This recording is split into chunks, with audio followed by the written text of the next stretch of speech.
Comrades, এখন সভাপতি মণ্ডলীর পক্ষ থেকে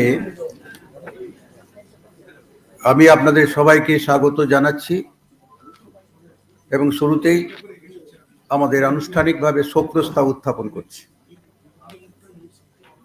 আপনারা সভাকক্ষে একটু নীরবতা বজায় রাখবেন।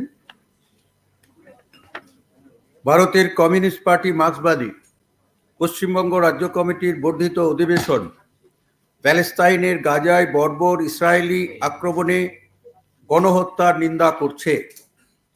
ইসরায়েলের অভ্যন্তরে 7ই অক্টোবরের আক্রমণের পরে গাজার সমগ্র জনসাধারণের উপরেই একটানা বোমাবর্ষণে অন্তত 8,600 জনের মৃত্যু হয়েছে, যাদের সংখ্যাগরিষ্ঠই শিশু ও মহিলা। নিহতদের প্রতি এই সভা শোক জ্ঞাপন করছে। সাম্রাজ্যবাদের মদতে এই যুদ্ধের অবিলম্বে অবসান দাবি করছে। সিপিআইএম কেন্দ্রীয় কমিটির প্রাক্তন সদস্য, শ্রমিক আন্দোলনের অগ্রণী নেতা কমরেড কানাই ব্যানার্জির জীবনাবসানে এই সভা শোক প্রকাশ করছে। কমরেড কানাই ব্যানার্জি বিভিন্ন ক্ষেত্রের, বিশেষ করে রেল কর্মীদের সংগঠনের প্রসারে অত্যন্ত গুরুত্বপূর্ণ ভূমিকা পালন করেছেন। পার্টির রাজ্য কমিটির প্রাক্তন সদস্য কমরেড হরেকৃষ্ণ সামন্তের জীবনাবসানে এই সভা গভীর শোক প্রকাশ করছে। তিনি অবিভক্ত মেদিনীপুর, পরে পশ্চিম মেদিনীপুর জেলা সম্পাদক মণ্ডলীর সদস্য ছিলেন। মেদিনীপুর জেলা পরিষদের প্রাক্তন সভাধিপতিও ছিলেন। পার্টির অবিভক্ত বর্ধমান ও পরে পশ্চিম বর্ধমান জেলা সম্পাদক মণ্ডলীর সদস্য, কয়লা শ্রমিক আন্দোলনের অগ্রণী নেতা কমরেড বিবেক হুমচৌধুরীর জীবনাবসানে এই সভা গভীর শোক প্রকাশ করছে। পার্টির নদিয়া জেলা কমিটির সদস্য কমরেড আমিন আলীর জীবনাবসানে এই সভা শোক জ্ঞাপন করছে। পার্টির কোচবিহার জেলা কমিটির সদস্য কমরেড সুশীল গোস্বামীর জীবনাবসানে এই সভা শোক প্রকাশ করছে।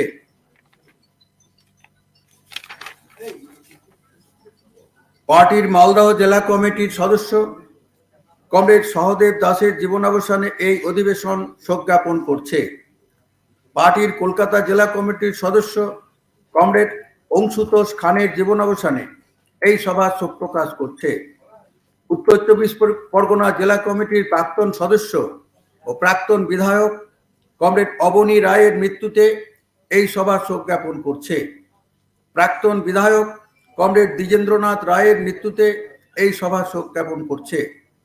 পার্টির রাজ্য কেন্দ্রের সদস্য বিশিষ্ট প্রযুক্তিবিদ কমরেড দেবকুমার মিত্রের জীবনাবসানে এই সভা শোক জ্ঞাপন করছে। বিশিষ্ট কৃষি বিজ্ঞানী MS স্বামীনাথনের জীবনাবসানে এই অধিবেশন শোক প্রকাশ করছে। বিশিষ্ট চিত্রগ্রাহক সৌমেন্দু রায়ের জীবনাবসানে এই সভা শোক প্রকাশ করছে। এরপরেও যদি কোনো নাম বিশিষ্ট কোনো ব্যক্তি আমাদের কমরেড, পার্টির কমরেড, তবে এর মধ্যে এই সময়কালের মধ্যে মৃত্যু হয়ে থাকে, তাহলে সেটা আপনারা সেই নাম এখানে দেবেন। আমি আপনাদের সকলকে আমাদের এই প্রয়াত কমরেডদের স্মৃতির উদ্দেশ্যে এবং বিশেষ করে প্যালেস্তাইনে নিহত যে মানুষজনের মৃত্যুতে শোক জানিয়ে, তাদের প্রতি শ্রদ্ধা জানিয়ে কিছুক্ষণের নীরবতা পালন করার জন্য অনুরোধ করছি।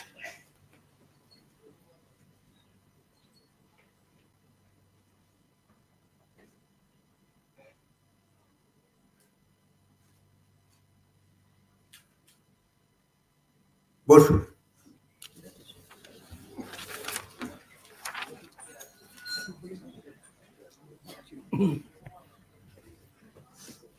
কমরেডগণ, আমাদের এটা উদ্বোধনী পর্যায়ে সবাই আমন্ত্রিত। খালি একটা কথা বলছি আমাদের যারা প্রতিনিধি তাদের জন্য, 2.5 দিনের এই বর্ধিত অধিবেশন খুব ইংরেজিতে বলে না টাইট শিডিউল, সময়ের একটু দেরি হলে এদিক ওদিক হলে আমাদের অসুবিধে হবে। প্রতিনিধিদের সেই দিকটা বিশেষ করে নজর রাখবেন, সবসময় নজর রাখেন, এবারেও বাড়তি এটুকু বলেন। এখন আমাদের এই উদ্বোধনী পর্যায়ে বলবেন, উদ্বোধন করবেন পার্টির সাধারণ সম্পাদক, শুনলেন আমাদের রাজ্য সম্পাদক বলেছেন, কিন্তু তার আগে এই বর্ধিত অধিবেশনটা কেন, এই সময় কোন লক্ষ্যে, এইটা উপস্থিত করবেন আমাদের রাজ্য কমিটির সম্পাদক কমরেড মোহাম্মদ সেলিম। আমি কমরেড মোহাম্মদ সেলিমকে তার বক্তব্য রাখতে আহ্বান করছি।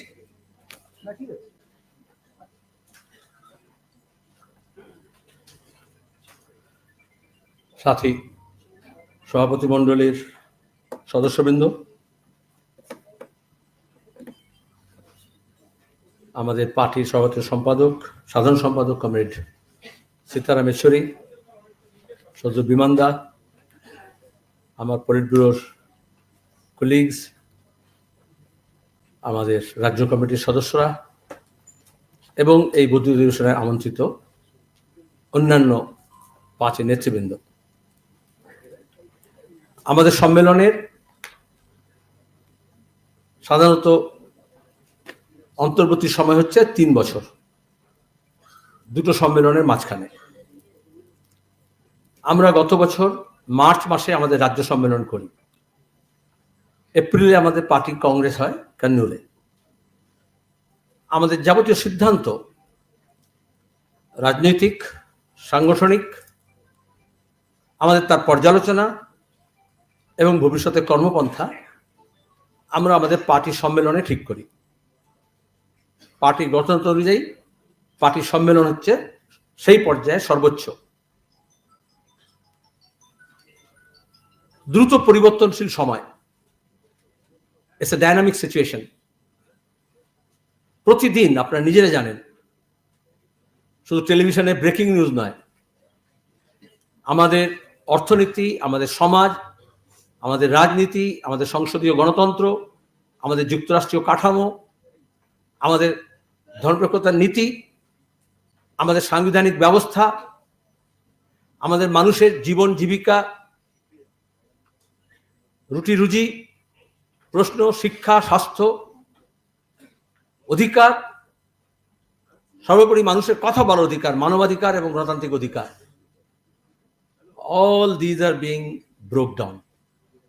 প্রতিদিন ব্রেকিং হচ্ছে, ভাঙা হচ্ছে পরিকল্পিতভাবে।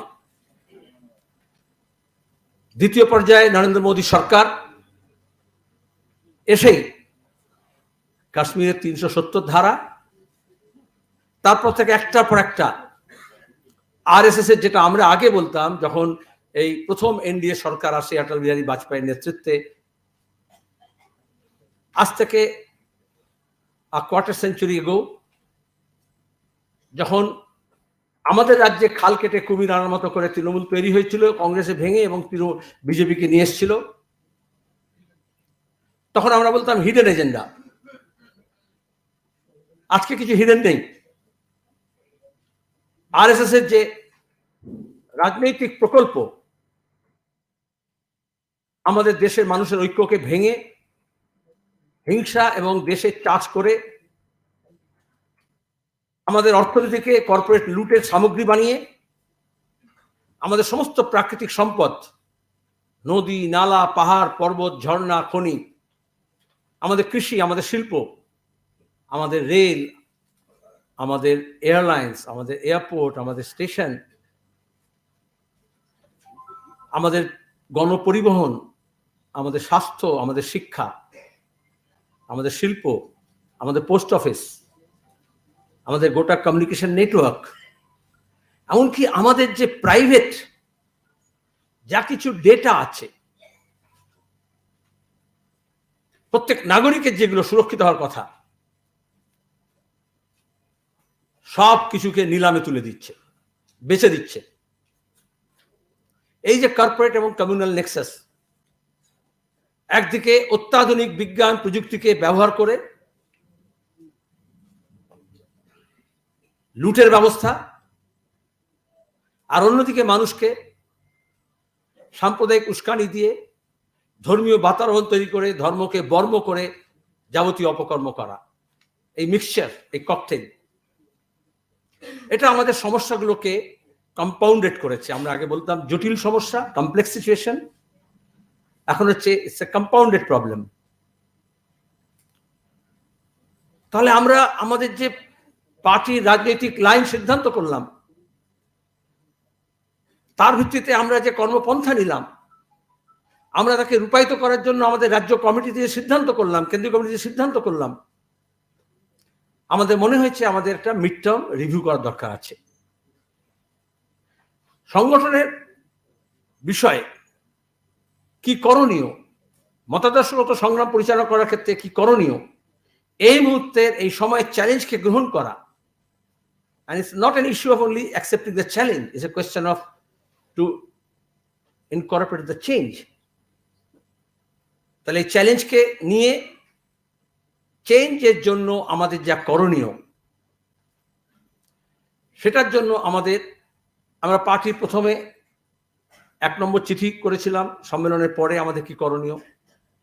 আমরা আমাদের পার্টিতে একটা ডাইনামিক সিচুয়েশনে একটা রোবাস্ট সংগঠন গড়ে তোলার জন্য সক্রিয়, সতেজ, বিভিন্ন বিষয় একেবারে স্থানীয় থেকে আন্তর্জাতিক বিষয় যাতে আমরা দ্রুত হস্তক্ষেপ করতে পারি, সেই ক্যাপাসিটি, সেই ক্যাপাবিলিটি অর্জন করার জন্য আমাদের যে চেষ্টা, তাকে আমরা শুধু 1 বছর, 1.5 বছর, 3 বছর নয়, প্রত্যেক 6 মাসে আমাদের পরিচালিত গণসংগঠনগুলো, আমাদের জেলা সংগঠনগুলো, আমাদের এরিয়া কমিটি, আমরা কতটা কিভাবে সক্রিয়তার সঙ্গে এই কাজ করতে পারছি তার একটা ষান্মাসিক রিপোর্ট আমরা পর্যালোচনা করি। তাহলে 1.5 বছরে 3টি 6 মাসের রিপোর্ট, সেপ্টেম্বর মাসে আমাদের 1.5 বছর শেষ হয়েছে। সেটাকে ইনকর্পোরেট করে আমরা সাংগঠনিক বিষয়ে জোর দিয়ে আলোচনা করব।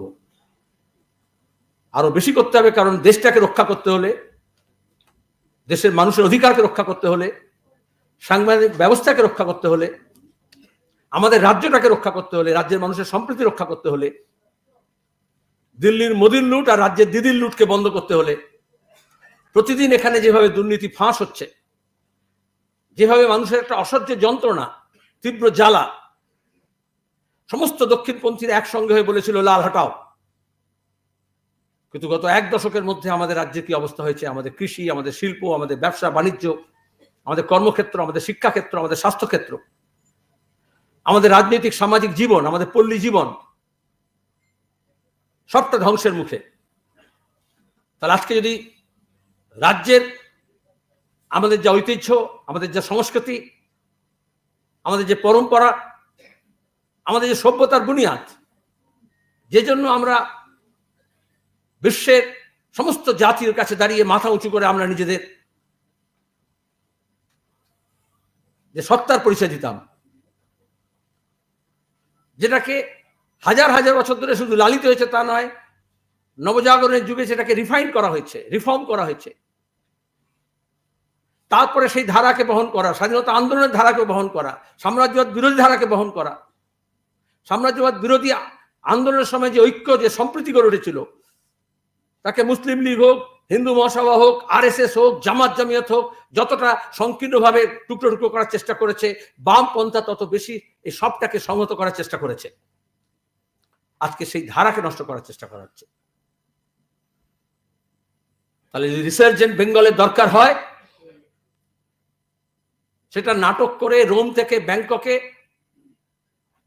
বা হলদিয়া থেকে নিউ টাউনে বিজনেস সামিট করে হবে না। তার জন্য বাম আন্দোলনকে, বাম শক্তিকে নতুন করে গড়ে তুলতে হবে, নতুন অংশকে সঙ্গে নিতে হবে, নতুন প্রজন্মকে সঙ্গে নিতে হবে, নতুন নতুন বিষয়কে আত্মস্থ করতে হবে এবং সেটাকে আমাদের রাজনৈতিক সাংগঠনিক পরিকল্পনার মধ্য দিয়ে আন্দোলন সংগ্রামের মধ্যে সেটাকে প্রকাশ করতে হবে। সে কাজে আমরা লিপ্ত আছি। আমরা তিল তিল করে আমাদের শক্তিকে সংহত করছি। সবটা সফল হয়েছি না, যতটুকু সাফল্য তাকে আমরা সংহত করার চেষ্টা করছি। নতুন যে অংশ, নতুন যে উপকরণ, নতুন যে উপাদান, তাকে আমরা সন্নিবিষ্ট করার চেষ্টা করছি এবং তার ভিত্তিতে দাঁড়িয়ে কয়েক মাসের মধ্যে লোকসভা নির্বাচন। সেই নির্বাচনে যাতে আমরা সিপিআইএম, আমাদের গণ আন্দোলন, আমাদের গণসংগঠন, আমাদের কর্মী সমর্থক দরদি, আমাদের শুভানুধ্যায়ী, তাদের সবাইকে নিয়ে দেশ রক্ষার কাজে এবং সংসদে গণতন্ত্রকে এখন শেষ করা হচ্ছে, সেখানে আমাদের উপস্থিতিকে দর্জ করার জন্য আমাদের যে করণীয় তা আমরা আগামী 3 দিন আলোচনা করব, পর্যালোচনা করব, নির্মমভাবে আত্মসমালোচনা করব এবং সাহসী পদক্ষেপ নেওয়ার জন্য আত্মবিশ্বাসে ভরপুর সংগঠনে গোটা কর্মী বাহিনীকে আমাদের নামাতে হবে। আর সেজন্য আমরা ভেবেছি শুধু এটা সম্মেলনে নির্বাচিত আমাদের রাজ্য কমিটি নয়, আরো বৃহত্তর পরিসরে আমরা আলোচনা করতে চাই। যখন জটিল থেকে জটিলতর পরিস্থিতি হয়, যখন একটা যৌগিক সমস্যার যৌগিক সমাধান খুঁজতে হয়, তখন শুধুমাত্র নির্বাচিত কমিটি সদস্য নয়, এটাই গণতান্ত্রিক কেন্দ্রিকতার নিয়ম। আমরা আরো বিস্তৃত আলোচনা করতে চেয়েছি। এই জন্য রাজ্যের যারা জেলা সম্পাদক মণ্ডলীর সদস্য আছেন, গণসংগঠনের যারা নেতৃস্থানীয় কমরেড আছেন, তাদেরকে আমরা আহ্বান জানিয়েছি। আমরা তাদের সবার মতামত শুনব, পরামর্শ শুনব। এই সময়কার একেবারে স্থানীয় থেকে জেলা পর্যায়ে যে সমস্যাগুলো আছে সেগুলোকে চিহ্নিতকরণ করব, আর তার ভিত্তিতে তাকে সূত্রবদ্ধ করে আমাদের মার্ক্সবাদী লেনিনবাদী যে দৃষ্টিকোণ, আমাদের যে মতাদর্শ, আমাদের পার্টি কংগ্রেসে গৃহীত যে পার্টি লাইন, এবং তাকে নির্বাচনের সময় সেই পলিটিক্যাল লাইনকে ইলেকট্রাল ট্যাকটিক্যাল লাইন, যেখানে দাঁড়িয়ে আমরা বিজেপি এবং তৃণমূলের বিরুদ্ধে সমস্ত বাম শক্তিকে এবং আমাদের বিজেপি এবং তৃণমূল বিরোধী যা শক্তি আছে তাদেরকে সংহত করার জন্য, ঐক্যবদ্ধ করার জন্য যে প্রয়াস, সেই প্রয়াসে আমাদের নামতে হবে। সুতরাং এটা শুধু গত 1.5 বছরের পর্যালোচনা নয়, আগামী কয়েক মাসে আমাদের যে লড়াই, যে সংগ্রাম, আন্দোলন গড়ে তোলা এবং নির্বাচনী সংগ্রামে অবতীর্ণ হওয়া, তার জন্য একেবারে বুথ পর্যায় থেকে যে নির্বাচনী সংগঠন গড়ে তোলার প্রয়োজন আছে, সেই ব্যাপারে আমরা সিদ্ধান্ত গ্রহণ করব। রাজনৈতিক বিষয়ে বক্তব্য রাখার জন্য আমরা কমরেড সীতারাম ইয়েচুরিকে আহ্বান জানিয়েছিলাম। তিনি আমাদের এই 3 দিন মিটিংয়ে উপস্থিত থাকবেন, আলোচনা শুনবেন এবং শেষ দিনে তার পরামর্শ কেন্দ্রীয় কমিটি পরিষদের তরফ থেকে তিনি হাজির করবেন।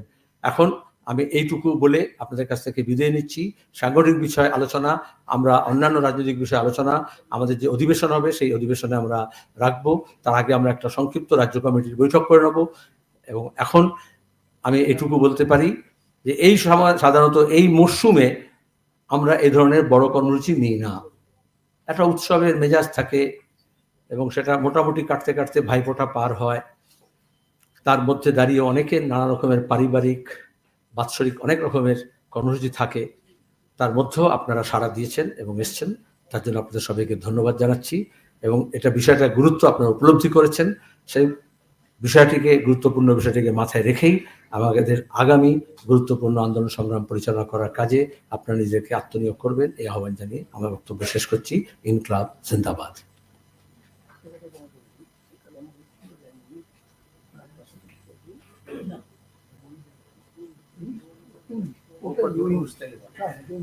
জিজ্ঞেস করছি, কমরেডস, আপনারা জানেন এটা উদ্বোধনী পর্ব জানানো হয়েছে, অধিবেশন।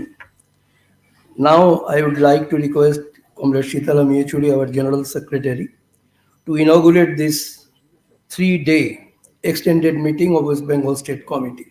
Comrade Sitaram Yechuri, সাধারণ সম্পাদক, তাকে অনুরোধ করছি তিনি এই 3 দিনের যে আমাদের বর্ধিত রাজ্য কমিটির সভা, তার উদ্বোধনী ভাষণ তিনি দেবেন, তাকে আহ্বান করছি।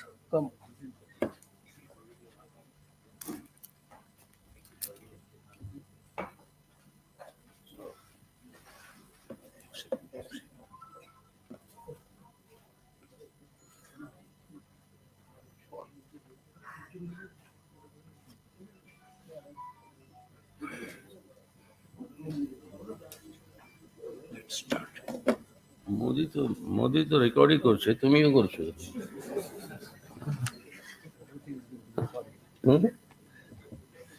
Comrades of the Presidium, members of the Politburo, Comrade Suryakanth Mishra, Comrade Nilotul Basu, of course, Comrade Muhammad Salim, our veteran and our leader, Comrade Biman Basu, and all the other state committee members here, and comrades. First of all, my revolutionary greetings to your extended state committee meeting. And since all of you are attending as delegates, तो आपने ही बोलून कि हमें अंग्रेजी ते बोली कि हिंदी ते किटा सुविधा होबे आपना के বাঙালি যদি বলবেন তো আমাকে অসুবিধা হবে ये इंग्लिश है ना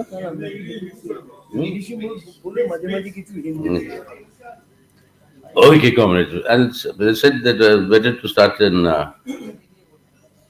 indeed. So this extended meeting of the state committee serves, as Comrade Salim just said, as an opportunity to do a midterm review of how the party has been working since the last state conference and the party congress. The last 1.5 years period has been a period where the West Bengal State Committee and the party has been very active in terms of their interactions with the people, taking up the people's issues and also launching many struggles and protests. And in the process, they also had to meet a lot of repression, and that also has steeled the younger generation in these struggles.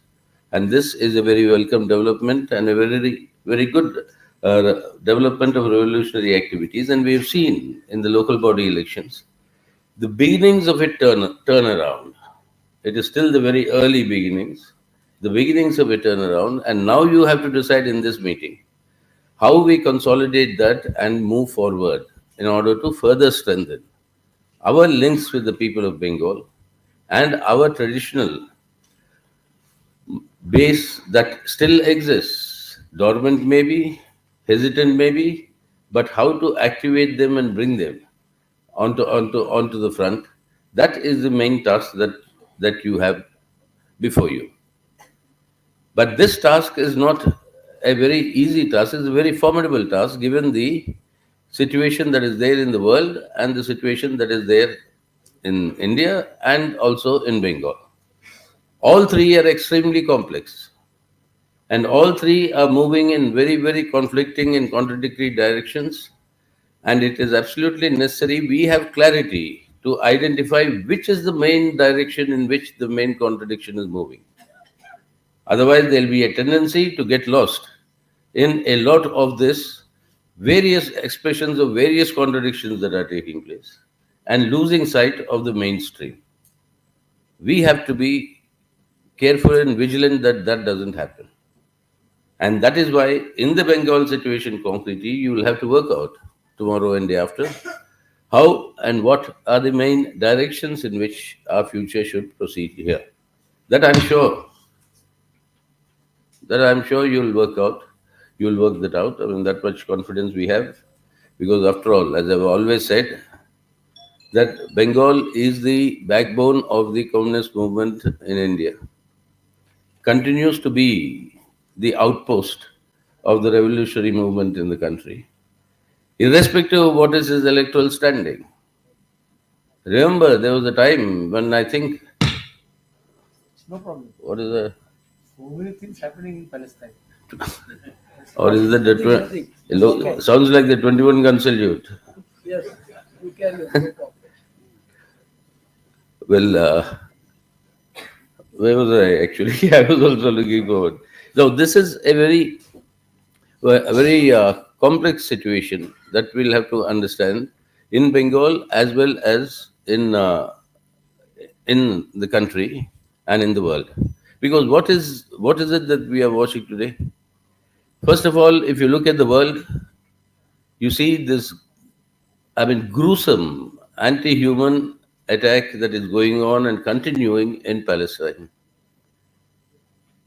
I was really recollecting what Rabindranath Tagore had written to the British when he returned the knighthood after Jallianwala Bagh.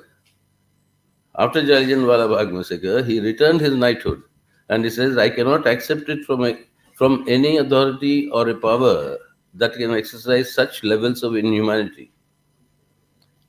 Such gruesome inhumanity is what he protested against.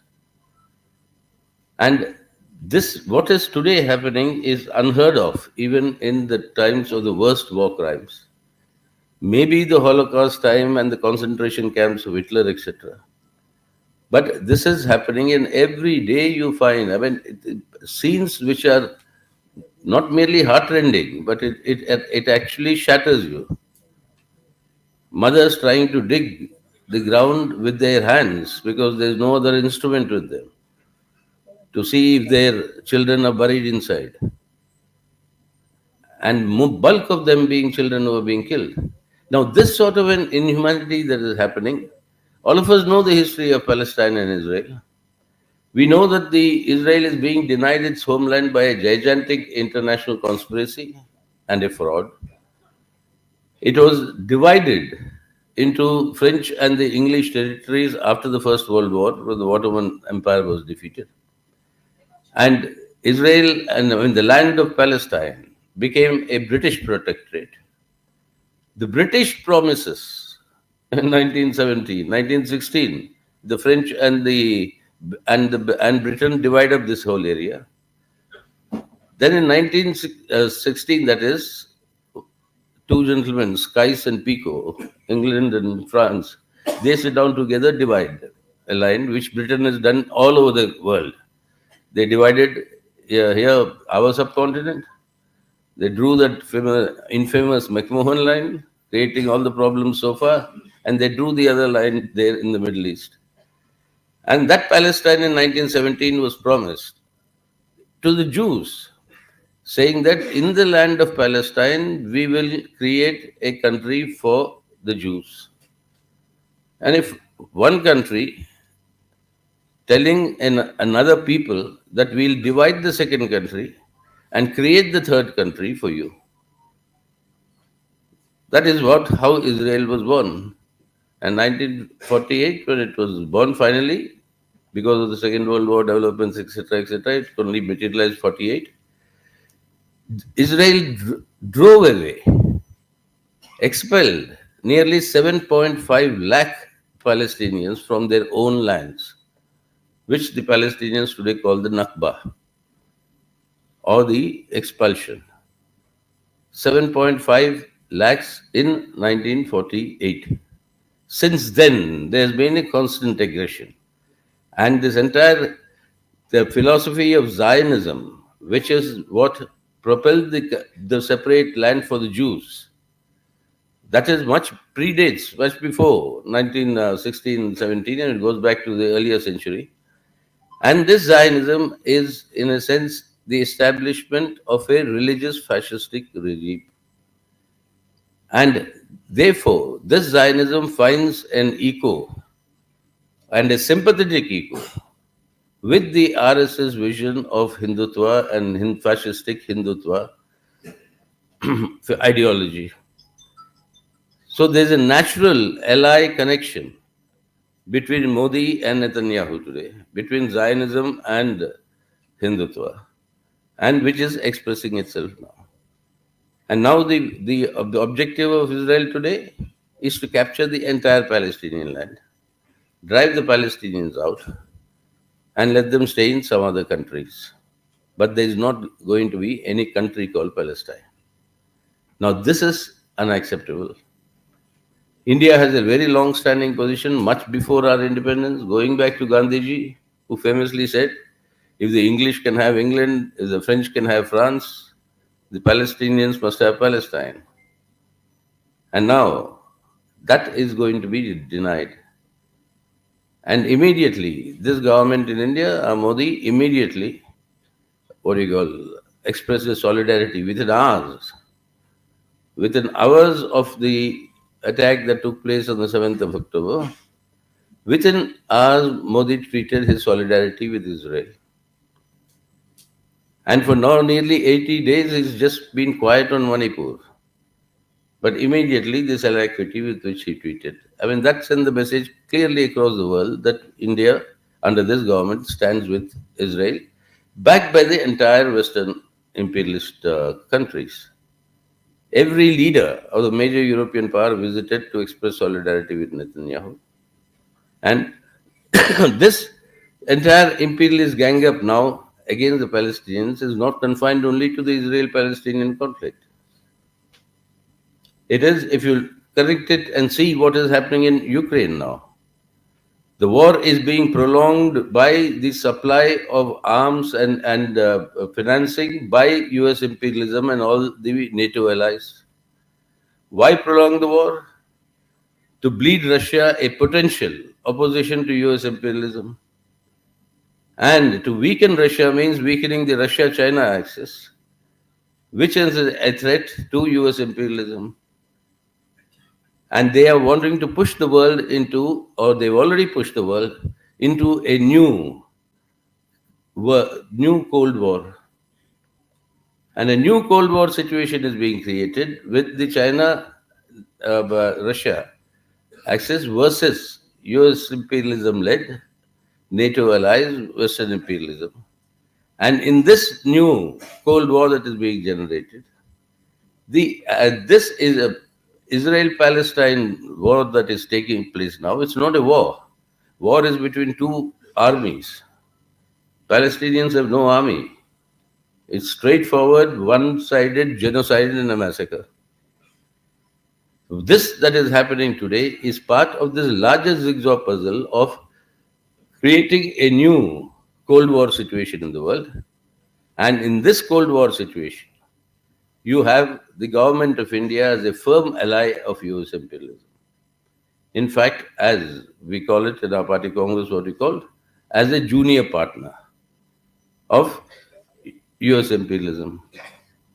And this is what, because of this junior partner status, because of this Cold War, the new Cold War that US imperialism wants to generate, in order to maintain its global hegemony, to strengthen the hegemony of US imperialism globally, in that Cold War situation, imperialism sees India as an ally and a very strong ally.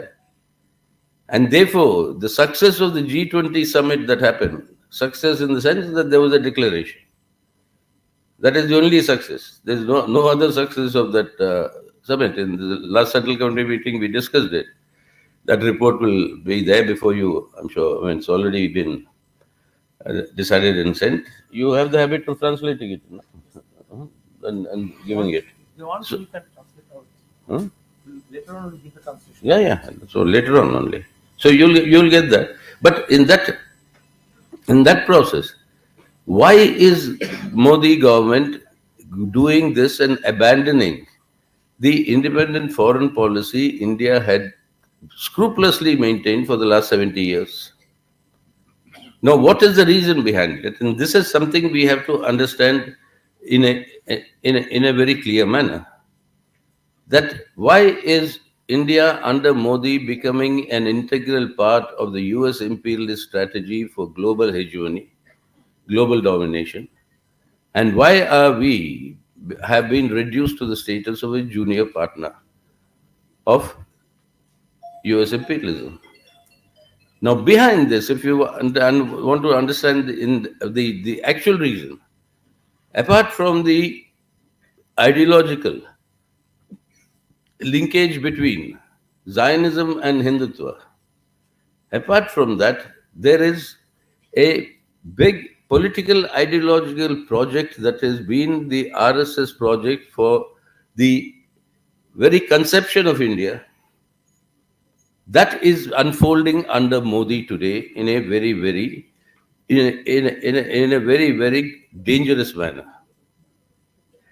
Now, what is this? What is this political ideological project?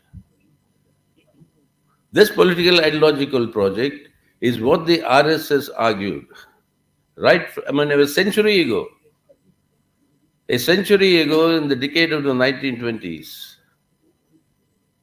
As I've always repeatedly said, but I think it must be repeated so that we all internalize it. There were three visions that emerged on what should be the character of independent India during the freedom struggle. One vision was that given the diversity of India, what is India? I'm a Telugu, elected from Bengal to the parliament. My wife is a half Muslim and a half Hindu, a Karnataka mother and a UP father. This is India. What will be my son?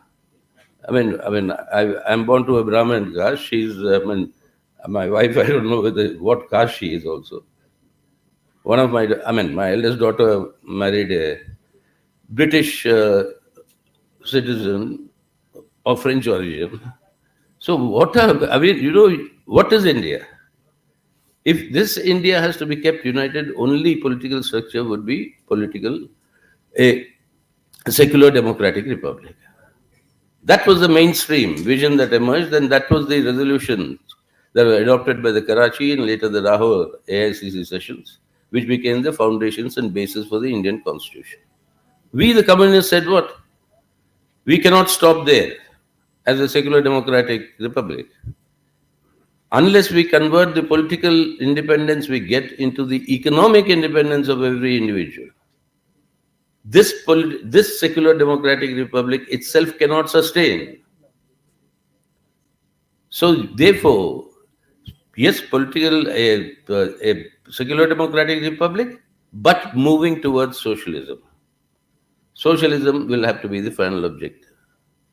As opposed to this, and third vision emerged, saying no, India should be defined by the character, its character should be defined by the religious affiliation of its people. Thus was born the RSS in 1925 with the slogan of Hindu Rashtra, and the Muslim League that advocated an Islamic republic, which eventually led to the unfortunate division of our subcontinent,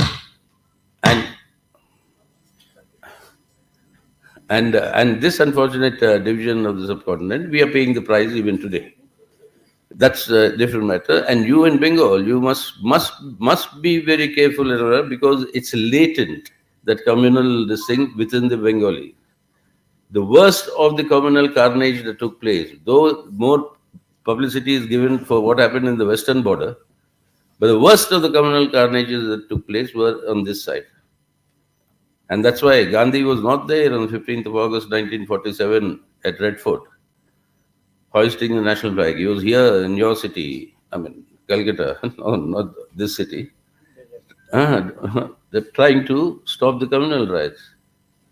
And Noakhali is the recorded worst communal carnage ever. So in this sort of a situation, they said India should be a Hindu Rashtra. The ideological foundations were laid by Savarkar even before Jinnah, talking of a two-nation theory. And thus was born this vision. The political ideological project of Modi and his government today is to convert the secular democratic republic of India into a fascistic Hindutva Rashtra. And that is the political ideological battle. If this has to be achieved, the next question you will have to answer. If this has to be achieved, then it requires the destruction of the Indian Constitution, its institutions, all its, including its education system, the rewriting of history, a rabid authoritarianism, denying people their democratic rights, civil liberties, and converting this secular democracy into a fascistic order. But for this to succeed,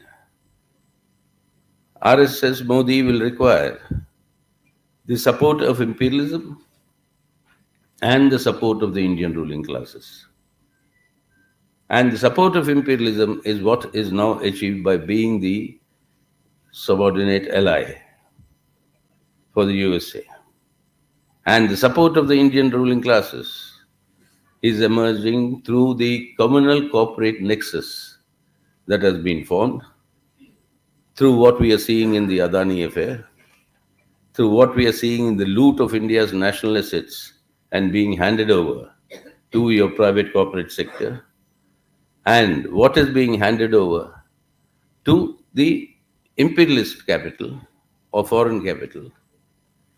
Even Tata's, after they took over Air India, when they placed an order for some hundreds or thousands of planes, immediately Biden calls Modi and thanks him. Order is placed by Tata's, a corporate, but Modi is called and thanked. Same, Macron also does that when some fighter planes were ordered from France. So for imperialism, Modi is generating a market also. Modi generates a market for imperialist corporate profits. He is then a junior partner in the entire US imperialist strategy for global hegemony and domination. And in that process, he enlists the support of imperialism, enlists the support of the Indian ruling classes. And all the agri laws, the agricultural laws that he brought, were actually aimed at integrating Indian agriculture with corporate interests. In turn, the Indian corporates and the Indian ruling classes remain silent on the vicious communal agenda that is being pursued. And in turn, US imperialism, so-called great champion, the most hollow claim of US imperialism and most hypocritical claim of being champions of human rights, not one word from any one of these countries about the manner in which Muslims are hounded in our country today, in the manner in which Islamophobia is spread, in the manner in which very vicious, poisonous anti-Muslim campaigns are being conducted, calls for genocides against the Muslims openly going without any action being taken, and the hate speech reaching even the parliament, what we've seen in the last session.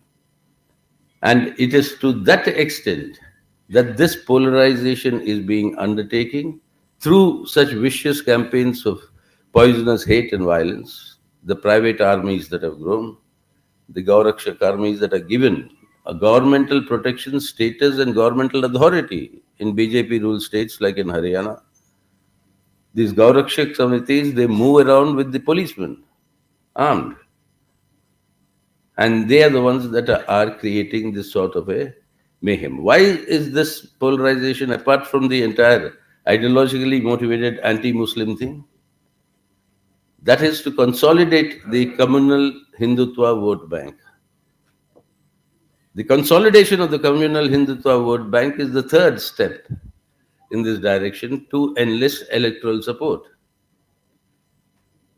So you have the deal with imperialism, you have a deal with the Indian ruling classes, and then they remain quiet when this communal polarization is sharpened in order to consolidate the Hindutva communal vote bank. And it is that Hindutva communal vote bank that gives you this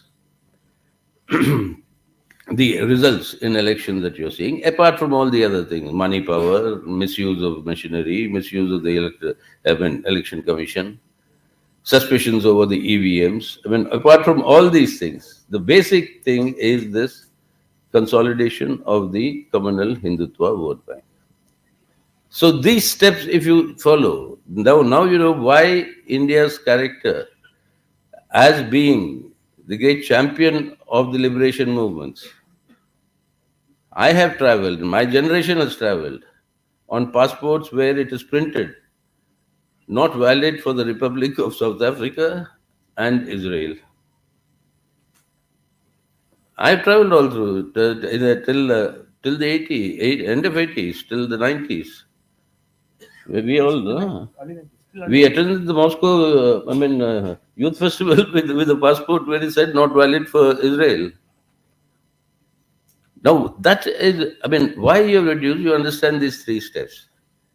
The most important change, this is the political ideological battle, change the character of India and its republic. How do you change? Enlist the support of imperialism, enlist the support of the ruling classes, and then proceed to destroy the constitution, the constitutional authorities, and every fundamental pillar of the Constitution. Now it is the left, we, particularly CPIM, which is able to not merely see this whole picture, but understand and oppose them on all these crucial points and junctures. And that is why today many people say, why is CPM being given such a big position in this opposition conclaves and all that? They are very small in the parliament. Why the other parties have been accepted, who are their secular parties, is because of this understanding that this is what is happening in India, which you have to understand. What are the, as I said, at any point of time there will be multitude of contradictions. But what is the main one that is actually driving the force of history at that point? And that is this. And that is why, while the secular opposition gives you the position, Mr. Bhagwat of the RSS also targets you, saying that the main enemy today for their realization of their vision is the left ecosystem. In his Vijayadashmi speech, last speech, he talked of the left ecosystem. He said this left ecosystem is infiltrated education, infiltrated media, and it is this that has to be targeted. So it is not a question of your electoral strength or not, it's a question of the power of the ideological alternative repos. That is the issue. When Karl Marx died, the New York Times had a three-line, mention that somebody called Karl Marx died in page 9 or 10 of its paper. At the end of this last millennium, they said the most influential philosopher of the 20th century is Karl Marx, BBC survey. So it's not a question of that which point of time, what is your actual electoral strength or not, but what is the power of your ideological alternative. And it is this power of the ideological alternative that the RSS wishes to target. And that is why because we have to understand this very, very clearly, that in the process, what they are doing is destroying the foundational pillars of our Constitution.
absolutely clean. There's no corruption charge against him. You've seen it in Maharashtra. All the NCP leaders who defected and went there, all the Shiv Sena leaders, all of them had this CBI and ED cases on them. And all of them are today quiet and silent. So the whole thing is that using these instruments of the state as their political instruments for advancing their political agenda. Now, this is a very classic case of a fascistic authoritarian order, where the state and its instruments are used for this purpose. You have this entire attack against NewsClick. The ED attack first took place, and all of us know the director of the NewsClick is a member of our party, was for what, 50 years now? He's been since my time, and we were both students in JNU at the same time. And then, but the ED case was falling through in the Supreme Court. So ED would have failed. So in order to continue this harassment, you invoke the UAPA. So that even if the ED case is dismissed, the UAPA will continue. And in UAPA, there is no question of any bail. So this sort of a gross misuse of the governmental laws is a classic instance. It's a classic instance, and every leaf by leaf, the Modi is doing what Hitler had done in the 1930s. Rebuilding of Berlin. Mercifully, Hitler's dome, he was building a huge, big dome like Modi, I mean, one of it is his parliament, but something else also he would want to build. Like that, but mercifully, because the war had begun, that couldn't be completed in Berlin.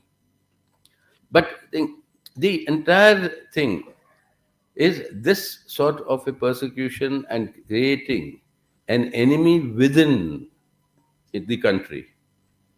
That enemy within the country is exactly what is the target that fascism grows upon. You need to create an enemy within. Hitler needed the Jews. Here, RSS Modi requires the Muslims. And it is through this process that you have the generation of this fragile project and this rabid, poisonous communal polarization. Now, if this has to go, not only misuse of the authorities, you create a state structure that is based on surveillance and denial of democratic rights and civil liberties. Only 3 days ago, I was also one of those that Apple sent a notification. And then it says, this may be erroneous, but we advise you to take it very seriously. What does this mean? Take it very seriously. Then Apple itself suggests the measures you take on your phone, what to do, etc.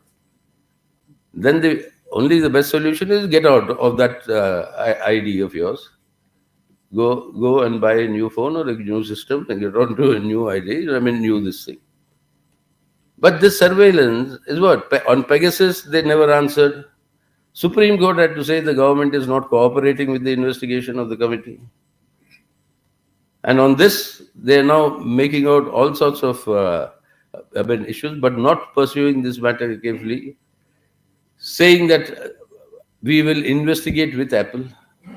And if you are saying that Apple is actually responsible, according to the government, is responsible for conducting this sort of a surveillance, which is what the minister said, then why are you boasting that the biggest production facility in India is going to be the Apple phones, that the Apple is opening a project in India? If you are saying Apple is conducting surveillance, why are you allowing an Apple production facility? And anyway, it's not a production facility. There's no production. It's only assembling of the kits that come in here. So there is no production that is going to take place in India. But they will permit Apple, but at the same time accuse them. But this surveillance can only be done by the state. Pegasus is clarified. All the other spyware companies have clarified. They don't sell it to individuals. They sell it only to the governments. So this is this sort of a thing that is happening, and it's accompanied by rewriting of your history. creating a new false notion. Today you go to Pakistan, the younger generation thinks in 1965 war, Pakistan has won. Their history books tell them that Pakistan has defeated mighty India in the 1965 war. So that is what all the children there know. Likewise in India, you erase all the other history of the Mughals, you erase anything to do with the British rule. But to learn from history what happened, and on the basis of that to advance, that is the foundations of any society's development. Now you erase that history. That is, you assault on reason. You assault on rationality. Attacking reason and rationality develops irrationality and unreason. And the foundation of irrationality is blind faith and belief. Blind faith and belief is exactly what they want for their fascistic project to advance. They need it. They require it. So irrationality's foundation being blind faith and belief, which is what is promoted. And see the changes in the textbooks there? No? Hindu mythology has become Indian history. Hindu theology has become the rich interaction between the 6 philosophical schools of India, which actually provided a huge knowledge input to the world. I mean, in order to understand various philosophical insights. And also reduce philosophy to Hindu theology, history to Hindu mythology. And that is what these NCERT textbooks are. And then on that basis, you create gimmickry to divert attention of the people. We are no longer India, but we are Bharat. For the G20 meeting, the rest of the 19 countries couldn't understand the president of which country is inviting them for dinner. It said the president of Bharat has invited them for dinner. They don't even understand the implication. If India did not inherit the name India from the British rule, we would not have inherited any of the international treaties or agreements, because they are associated with that name. And Jinnah was the first one to oppose, saying that don't give India to Hindustan. We are Pakistan, they are Hindustan. That is what it should be. But because we got India, we were automatically members of the United Nations. We were automatically members of all these international agencies. Otherwise, we would have applied like Pakistan had to apply. They don't understand all this, but even if they do understand, for them there's a diversionary tactic. So the net result, comrade, is that we have to now understand that there is also the rabid Hindutva right-wing ecosystem that has been created. That ecosystem has now erected, and it is standing and is working overtime. And intervening with the media, with the social media, with everything that has to do with any degree of propaganda. And that is something that because it is being in their complete control. You see immediately, because of Modi's tweet, immediately you find Indian media, the Godi media it's called, sending their representatives to Gaza. But for 3 months, they never sent their reporters to Manipur. They'll go to Gaza. So that is the ideological, the control over the media project that we have. So therefore, what is it now we have in India today? Prime Minister Modi keeps giving the slogan in the RSS of Amrit Kal. Amrit Kal is what is India is being taken into by them. आप सभी लोग जानते हो ना अमृत कैसा पैदा हुआ? जानते हैं ना? तो समुद्र मंथन से, समुद्र मंथन जो हमारा विष्णु पुराण में जो बताते हैं कि समुद्र मंथन जो हुआ उस समुद्र मंथन में अमृत की पैदाइशी होती है, और वहां पर एक तरफ देवता और दूसरी तरफ राक्षस बैठे हुए रहते हैं कि अमृत आते ही वो उसको हासिल कर ले। लेकिन क्या होता है, समुद्र मंथन में एक नहीं 2 कलश आते सामने। अब ये 2 कलश क्या है, लोग ये लोग सोचते थे कि एक ही आएगा जो अमृत होगी, तो देवता एक कलश उठा के ले जाते हैं और राक्षस एक और उठा के ले जाते हैं। अब वो ले गया, ले जाने के बाद देवता लोग वो कलश को खोल के देखते तो उसके अंदर जहर है। अमृत का कलश राक्षसों के हाथ में पहुंच गया। अब ये बड़ा संकट है, तो अब कैसे, अब राक्षसों से वो अमृत को वापस लाना है। वो दूसरी कहानी है विष्णु पुराण में कि किस तरीके से वो एक मतलब नास्तिक ब्राह्मणों का उपयोग होता है और उनको वहां पर राक्षसों को बहला कर, खैर वो अलग कहानी है, जब भी टाइम जब मिलेगा अगली बार बताऊंगा आपको।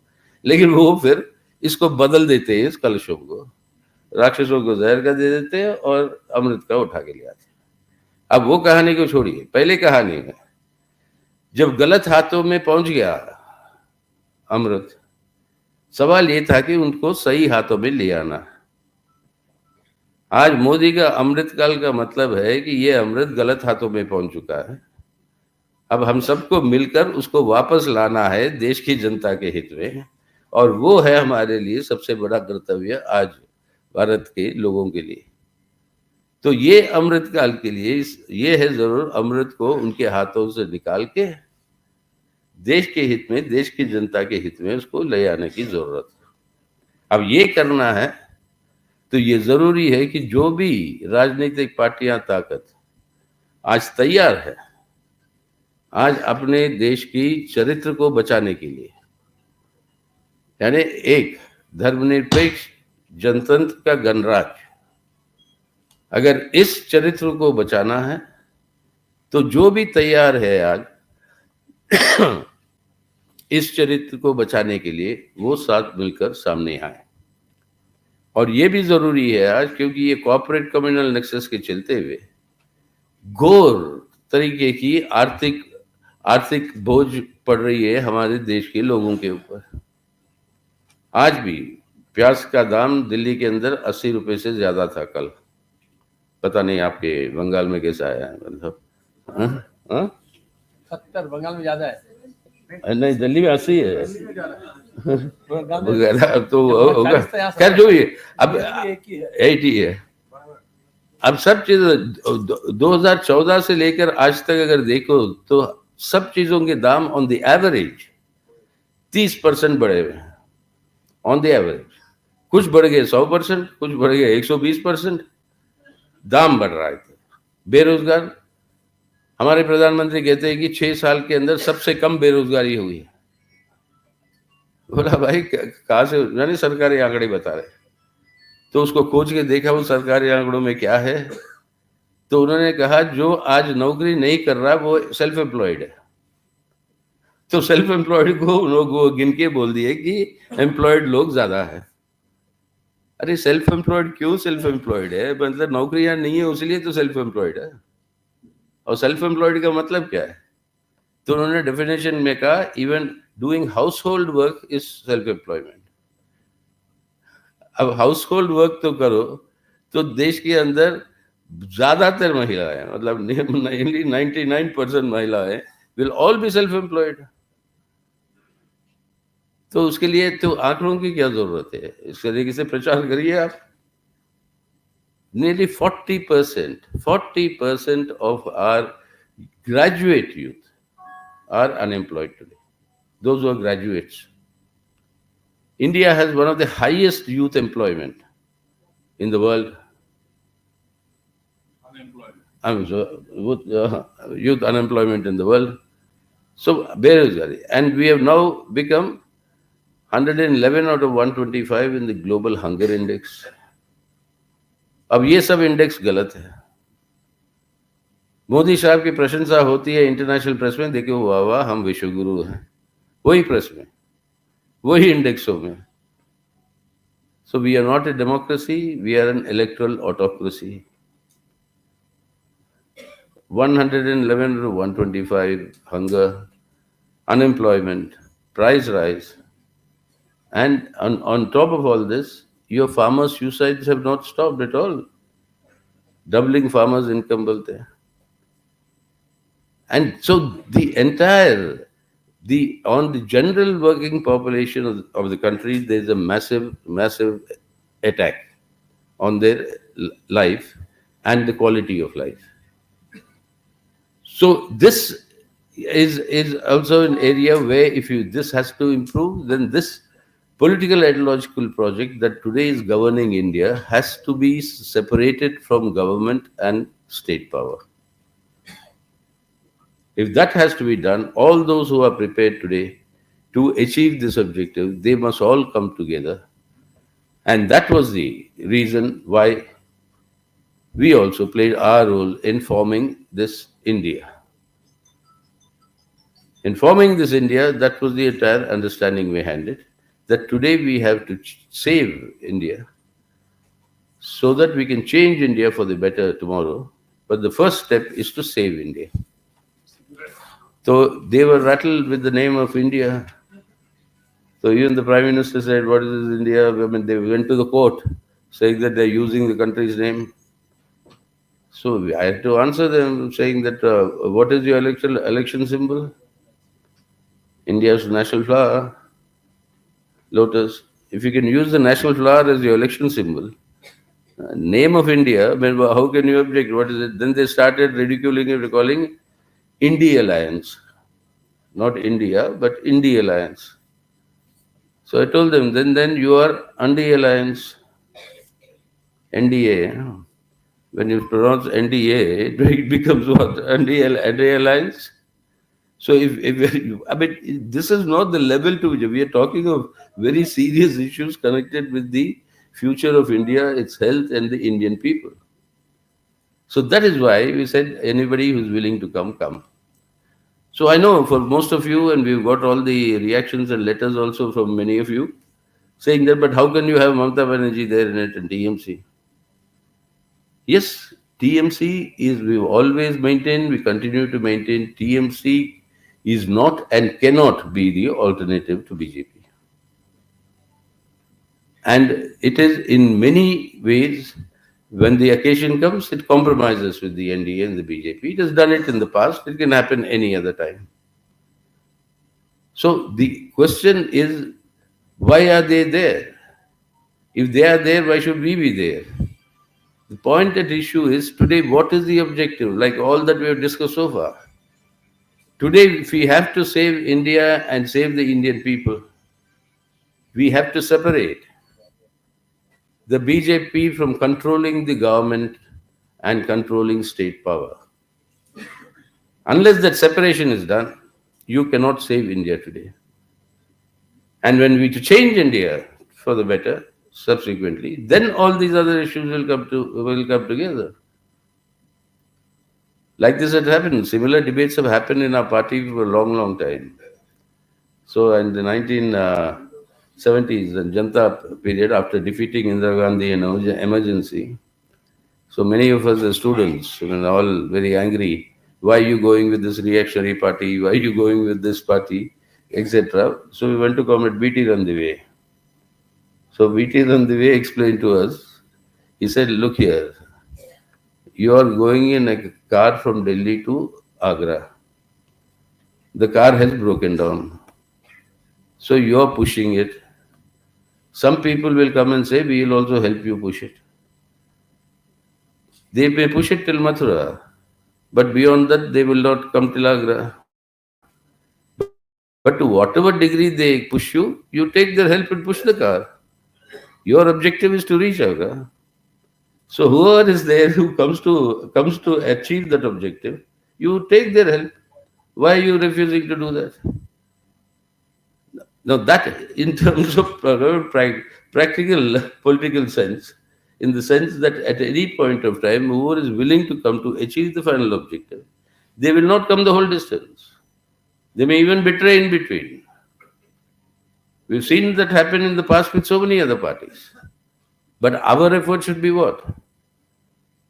If today it is the political ideological project of the RSS BJP that we have to defeat for the sake of India and its people, the alternative political ideological project of defense of the secular democratic republic in order to change it for the better in the coming days, if that has to be achieved, you enlist the support of whoever is willing at this moment to come.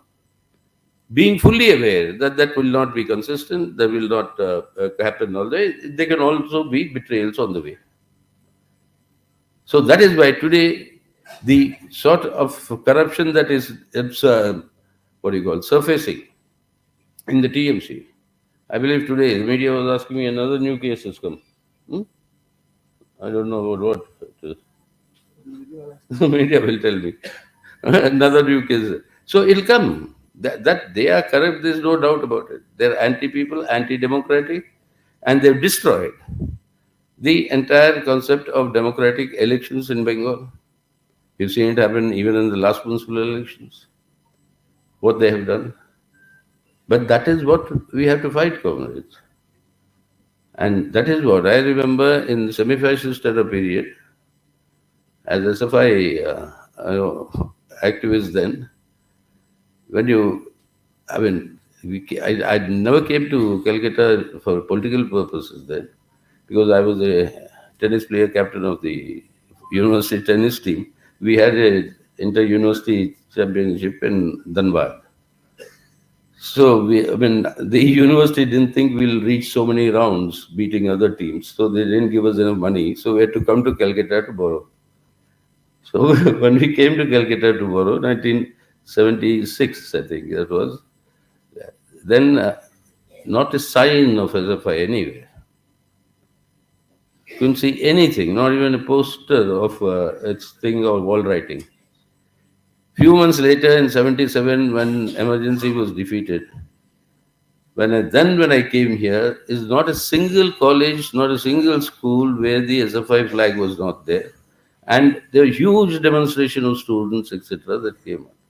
Where were they during the semi-fascist era? They were there, they were fighting in their own way, quietly. But that's how that fight began, and from there in emergency, we saw in 1977. We should thank the Janata Dal then. Not Janata Dal, Janata Party. What was his name? The leader? What was his name? That was leader?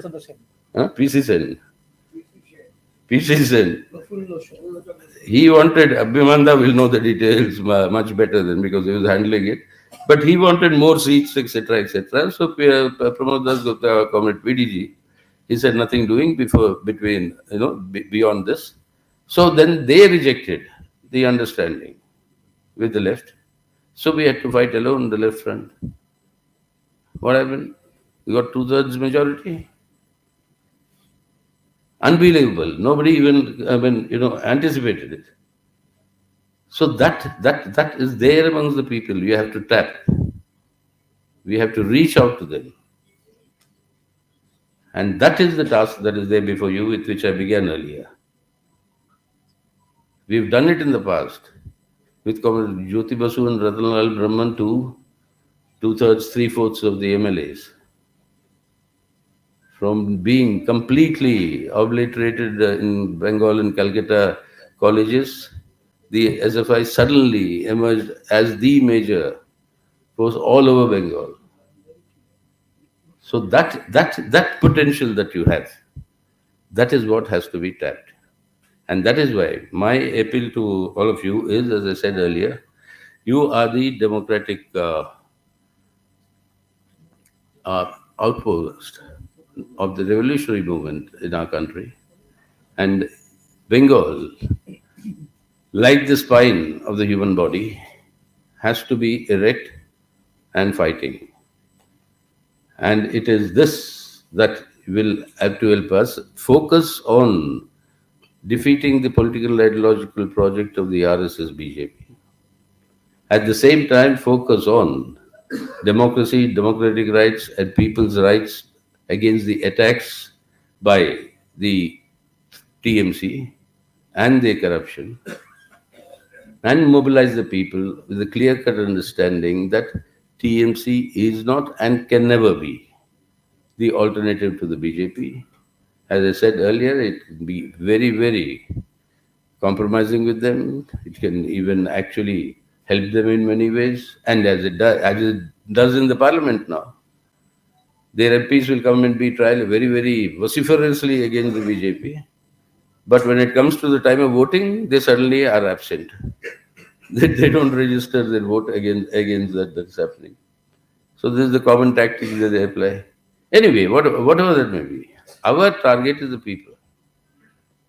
It is these people who have been our strength, who will remain our strength, and who are our strength today. It is deepening our links with the people, giving them confidence, activating them, and drawing them, which you have been doing for the last 1.5 years. But that must be further intensified and strengthened. And that is why, while we pay homage to all our martyrs, remember, they gave their lives for this to be achieved. And that has to be achieved. And that is what I sincerely hope in the next 2 days that you will all discuss and decide upon the steps to be undertaken. So once again, my revolutionary greetings to all of you. Inqilab Zindabad. Not quoted in English. Rabindranath's poetry. Shall I? Yes, yes. I will. Yeah, you have it. Comrade Sitaram মাঝখানে বক্তৃতা করতে করতে যখন Palestine নিয়ে বলছিলেন, রবীন্দ্রনাথের reference দিলেন যে কিন্তু উনি ওই যে কুৎসিত বিভৎসা পড়ে ওটা ইংরেজিতে দিল্লিতে একটা বক্তৃতায় রিসাইট করেছিলেন, কিন্তু এখানে বক্তৃতা করতে করতে অন্য পয়েন্টে চলে আসলো। আমি ওকে বলবো ওটা বলতে। সরি, I'm sorry, আমাকে ইংলিশ ভার্সনই জানি আমি। Give me a voice of thunder. Give me a voice of thunder that I can hurl imprecations upon this cannibal whose gruesome hunger spares neither the woman nor the child. This is what Rabindranath had written. Give me a voice of thunder that I can hurl imprecations upon this cannibal whose gruesome hunger spares neither the woman nor the child. This is what, when I told you, that's what comes to mind after what Palestine, you see.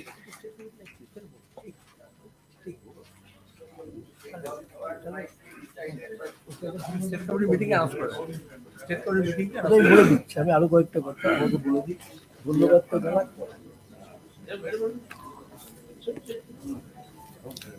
So we, on behalf of our extended session of West Bengal State Committee of CPIM, Comrade Sitaram Yechury, our sincere thanks and Abhinandan for delivering very valuable speech, inaugural speech, which enriched us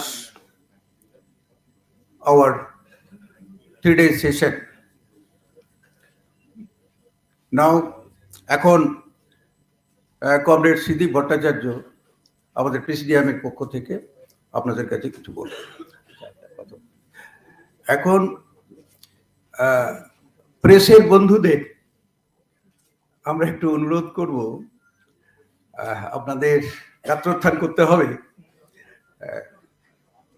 আমাদের আভ্যন্তরীণ অধিবেশনের কাজ শুরু হবে।